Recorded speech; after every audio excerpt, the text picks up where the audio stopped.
ہم کریں گے ہر مظلوم کی حمایت۔ السلام علیکم، میں ہوں حرین فاطمہ اور آپ دیکھ رہے ہیں حمایتی نیوز HD چینل۔ نظر ڈالتے ہیں آج کی اہم خبروں پر۔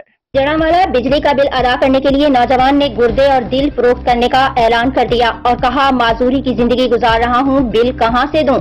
تفصیلات کے مطابق بجلی کے بھاری بل ادا کرنا صارفین کے لیے مشکل ہوتا جا رہا ہے اور قرض لے کر اور سامان بیچ کر بجلی کے بلز ادا کرنے پر مجبور ہو رہے ہیں۔ جڑامالہ کے ایک نوجوان نے بل ادا کرنے کے لیے گردے اور دل فروخت کرنے کا اعلان کر دیا۔ نوجوان نے ویڈیو پیغام میں کہا کہ 5 سال سے معذوری کی زندگی گزار رہا ہوں، بل کہاں سے دوں، میری آنکھیں گردے اور دل لے کر بل ادا کر دیں۔ نوجوان نے مطالبہ کیا کہ حکومت غریبوں کو مفت بجلی دینے کا وعدہ پورا کرے۔